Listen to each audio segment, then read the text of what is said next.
So when you have an assignment with where you need a data set, you'll usually find that data set, a link to it right underneath the assignment link. If you click on just that link, you'll just get a preview. But if we want to use that data, we need to download it. So click this download button, and that should give us a download. So it should go into our, I have like a little purple arrow that it's off the screen here, but it has my Math 140 that is downloaded. So I can hit this arrow to go to that spreadsheet, and this is the Math 140 survey data from 2015. So in 2015 we surveyed, let's see, I want to make sure I get everything into the screen here. The Math 140 students, just to get some information, and we gave them a bunch of questions. You can see those questions are the column headers here, and you can see there's quite a few questions. So all the questions are on the survey. Do you text while you drive? Have you been involved in a car accident? How much money does your cell phone cost? So lots of different types of data collecting. And we can also see each row represents one student's response. So there's 340 rows. So there's 339 students' responses plus that header row. So of the titles, or I'm sorry, the questions that are being asked in the survey. So when you get to this spreadsheet, you only need one column at a time, and we're going to look at some data just one column at a time, because one column is one set of data. So this column represents the birth months of everyone in the class. So in order to use this spreadsheet, I need to click Enable Editing. Right now, the spreadsheet's kind of shared. Whoever goes to that link gets this spreadsheet, and I don't want to change that shared spreadsheet. So clicking Enable Editing will allow me to edit it without editing the cloud worksheet. It kind of downloads it to my hard drive. All right. Okay, so I have my spreadsheet open now, and say I want to look at the political parties of the students in this class. Well, this spreadsheet's pretty big, so it's hard to find what I want just by observation.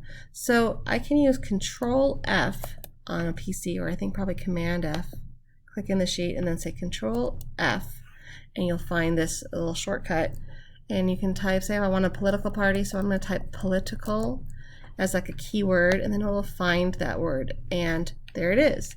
So column Z has that information, and I want to highlight all this information and put it into a fresh tab. So again, this spreadsheet has quite a lot of data. I'm going to name this sheet by double clicking on the tab, all data, because that's a lot. I don't need to look at all of that at once. I only want to look at one column. I'm going to look at political party, so I'm going to call sheet 2. I'm going to double click on that sheet 2 and call this political party. So I'll go back to my data, and I can highlight this whole row to copy and paste it onto a fresh sheet, and by clicking on that Z, or clicking on the header, and it turns into a little black arrow and it highlights the whole row. And you click Control C, or you can right click copy, and you'll get this kind of dotted marquee that goes around the data to tell you it's on the clipboard. So now it's on the clipboard, and where do you want to put it? And so I go over to political party where I want to paste it, and I click in the top left corner of where I want the data to land, and I click Control V, or you can right click, and that did not work. So let's try that again. Highlight all the data, Control C, go over to political party, click in A1 and say Control V. There we go, there's my data. And it's all in a fresh sheet now. It's the same data, it's just a cleaner sheet, so I can just look at that data and not look at the entire survey at one time.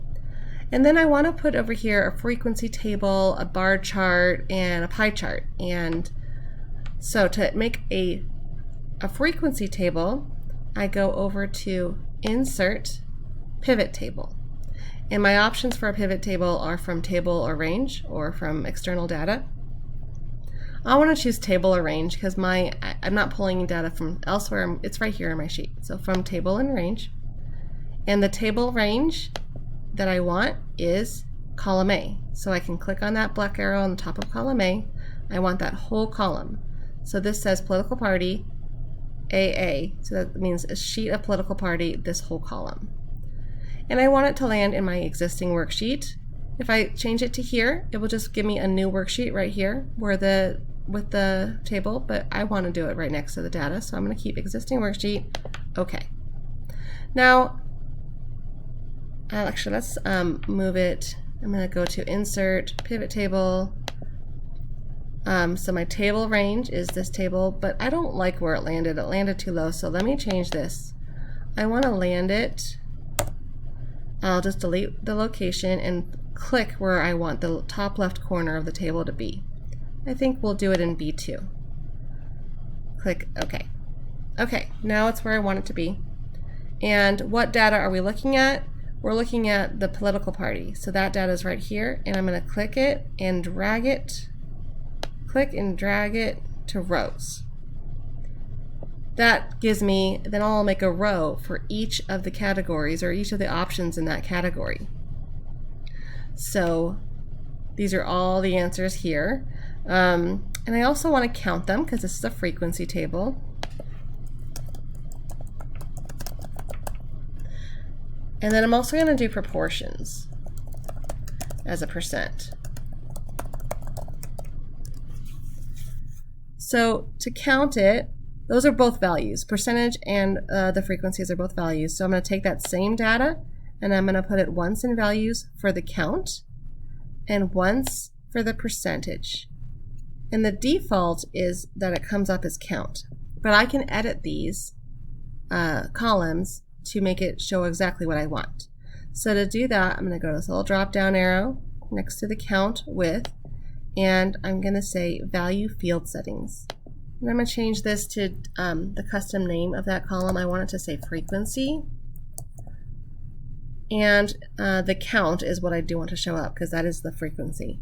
I can change it to whatever number I want to show up there, but I want to see how many of each party are in there. So that's the count, and I'll label it frequency.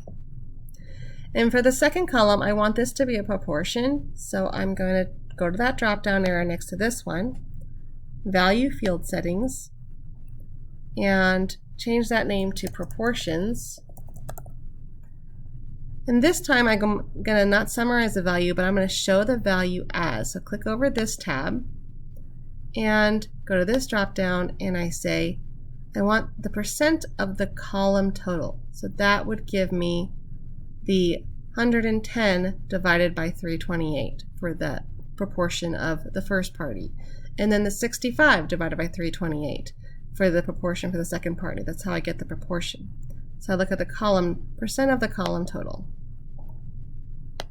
All right, so there's my frequency table. I have all my possible options, the frequency or the count, and the proportion as a percent.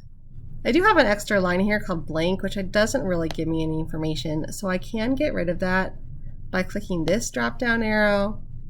This shows you all the things that are going to show up in your graph. These are your options, and I don't really want that last one. It doesn't give me any information, so just to make it a little prettier, I'll take that out. Now I want to get a bar graph. So I click in the table, click anywhere in this table, and we're going to go back to insert, and this time we're going to go to bar graph, which is this little guy right here. So insert a calls it a bar chart. I want 2D because 3D gives it this depth that is a little deceptive because it doesn't really have any depth. The data is only 2D. So I'm gonna do a 2D bar chart, and there's my bar chart. And now to get a pie chart, I'll click inside the data table again and say insert and then pie chart. And again, I want 2D because 3D is a little deceptive. It makes those front slices, the green and the red, look bigger than they really are. So I want 2D to get a fair representation of each, since my data is 2D. So, all right, so there is the charts and the frequency table, as simple as it gets.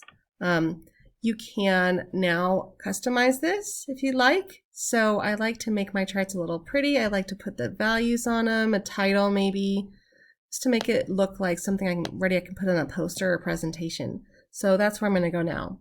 So let's see, I want to put in values.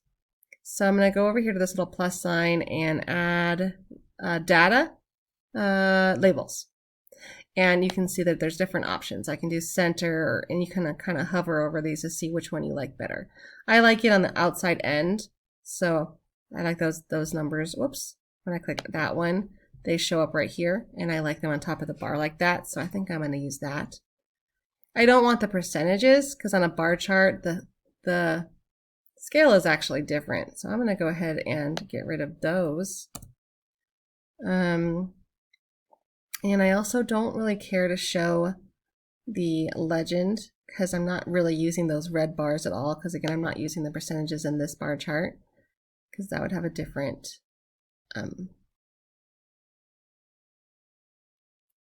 scale.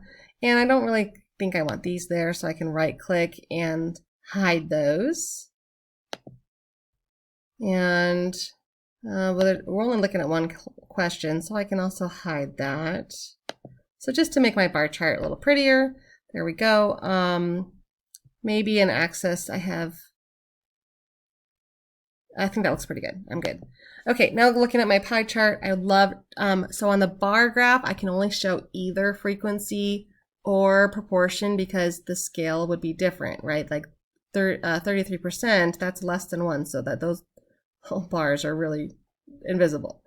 But on the pie chart, I like the fact that I can show both the frequency and the proportion because it's always in relationship to the pie, to the shape, to the one whole. So I can add both those values. So I'm going to add data labels. It gives me the frequency, but I also want the proportion. So let's see. I click. Let's go with more. So I'll go to data options, more options, and it pops up this menu. There's lots of things you can do in this menu. You can change the way it looks, the color, the border, lots of fun stuff you can give it to make it like poster ready.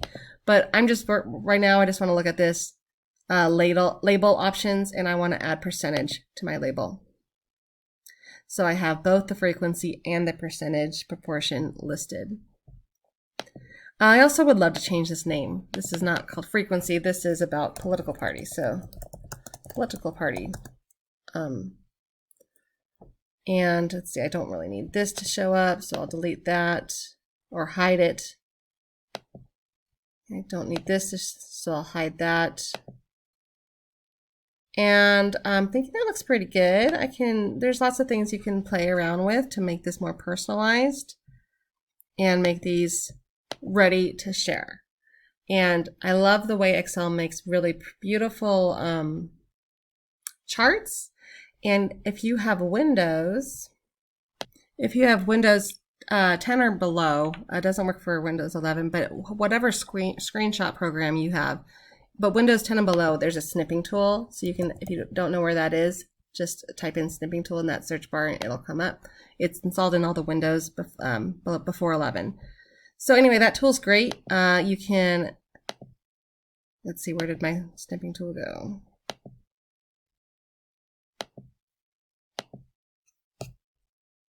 You just click new and get a screenshot. So say I'm presenting something and I want to share just this pie chart on a poster, and first of all, I can do a lot more with it and make it pretty. I can do different styles or whatever. And then I can go, I lost my snipping tool, snip, new, take a picture of it, put it on my poster, or go over to a Word document. And once I put on the snipping tool, it's in my clipboard, so I can just hit Control V and I can make a beautiful poster with these personalized charts. So lots of charts we can make in Excel, and this is how we do bar graph and pie charts and frequency tables.